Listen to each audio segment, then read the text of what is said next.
আসসালামু আলাইকুম প্রিয় দর্শক বন্ধুরা, আপনাদের জন্য নতুন একটি ভিডিও নিয়ে আসলাম। সালাতে কিভাবে মনোযোগী হওয়া যায় এ বিষয়ে লেকচার করবেন ডক্টর জাকির নায়েক। পবিত্র কোরআনের একটি আয়াত বলেছিলাম, সূরা আনকাবুতের ৪৫ নম্বর আয়াতে উল্লেখ করা হয়েছে, বলা হয়েছে উতলু মা উহিয়া ইলাইকা মিনাল কিতাবি ওয়া আকিমিস সালাতা ইন্নাস সালাতা তানহা আনিল ফাহশাই ওয়াল মুনকার। এর অর্থ, আবৃত্তি করো সেই কিতাব হতে যেটা তোমার প্রতি প্রত্যাদেশ করা হয় এবং নিয়মিত সালাত কায়েম করো, কারণ অবশ্যই সালাত তোমাদের অশ্লীল ও মন্দ কাজ হতে বিরত রাখে। পবিত্রকরণ বলছে যে সালাত আপনাকে অশ্লীল ও মন্দ কাজ থেকে বিরত রাখে। সালাতের সময় আরবিটা পড়ব, আর একই সাথে আমরা এই আরবি আয়াতগুলোর অর্থ বুঝতে চেষ্টা করব। যদি ইংরেজি জানেন, ইংরেজি অনুবাদটা মনে করেন। যদি আপনি উর্দু জানেন, উর্দু অনুবাদটা মনে করেন।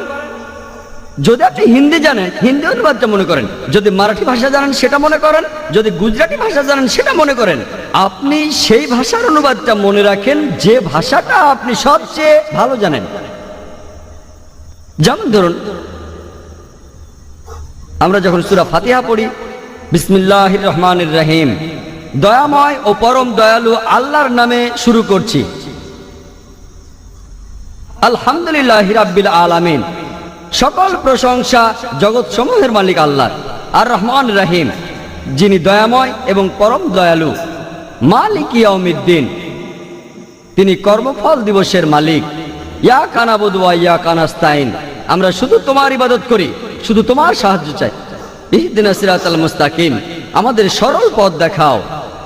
ইহদিনাস সিরাতাল মুস্তাকিম সিরাতাল লাযিনা আনআমতা আলাইহিম গায়রিল মাগদুবি আলাইহিম ওয়ালাদ-দাল্লিন, তাদের পথ যাদেরকে তুমি অনুগ্রহ দান করেছো, এবং তাদের পথ নয় যারা ক্রোধ নিপতিত, আর তাদের নয় যারা পথভ্রষ্ট। যখন এই সূরা ফাতিহা আপনি পড়বেন অথবা আরবিতে অন্য আয়াত পড়বেন, একই সাথে অর্থটাও মনে করুন, আর আপনার মন তখন ঘুরে বেড়াবে না। কারণ এতে করে আপনি সালাতের সময় যে আরবি পড়ছেন সেটার অর্থ মনে রাখতেই মন ব্যস্ত থাকছে। কিন্তু কয়েকদিন পরে বা কয়েক মাস পরে এটা একেবারে যান্ত্রিক হয়ে যাবে। আমাদের মন খুব শক্তিশালী। আপনি আরবিটা পড়বেন আর অর্থটা মনে করবেন, কারণ আমাদের মন খুবই শক্তিশালী।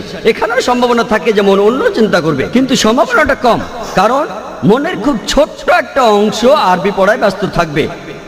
আর আপনার মনের যে বাকি অংশটা তখন অর্থ মনে করবে।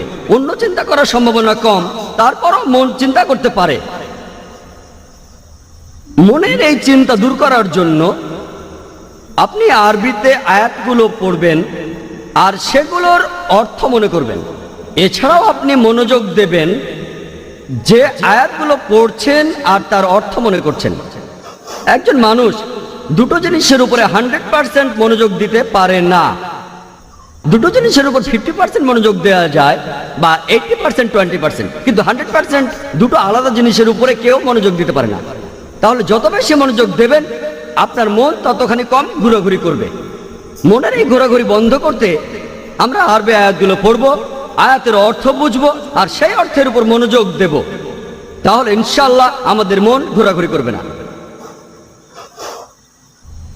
আমার লেকচারের শুরুতে পবিত্র কোরআনের একটি আয়াত বলেছিলাম, সূরা আনকাবুতের ৪৫ নম্বর আয়াতে উল্লেখ করা হয়েছে, বলা হয়েছে উতলু মা উহিয়া ইলাইকা মিনাল কিতাবি ওয়া আকিমিস সালাতা ইন্নাস সালাতা তানহা আনিল ফাহশাই ওয়াল মুনকার।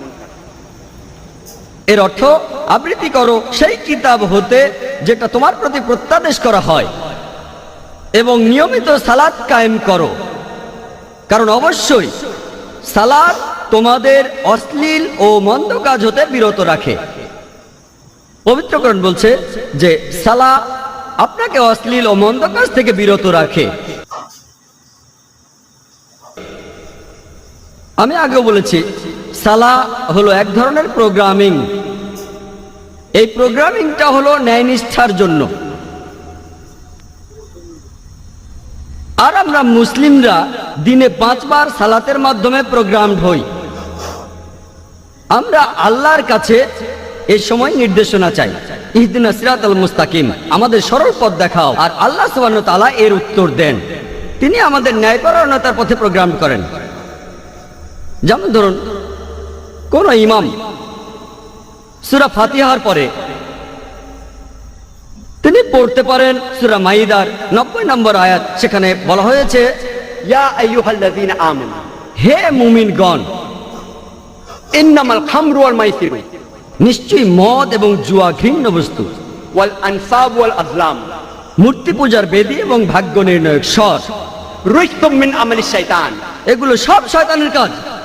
ফাসতানিবু লাকুম তুফলিহুন। তোমরা এগুলো বর্জন করো যাতে সফল কাম হতে পারো।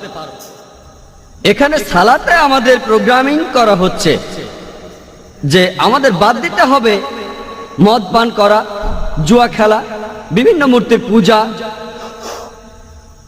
ভাগ্য গণনা করা, কারণ এগুলো সব শয়তানের কাজ। ইমাম সূরা ফাতিহার পরে পড়তে পারেন সূরা মাইদার 3 নম্বর আয়াত, সেখানে উল্লেখ করা হয়েছে, হুররিমাত আলাইকুমুল মাইতুতু ওয়াদ-দামু ওয়া লাহমুল খিনজির ওয়া মা উহিল্লা লিগাইরিল্লাহ বিহি।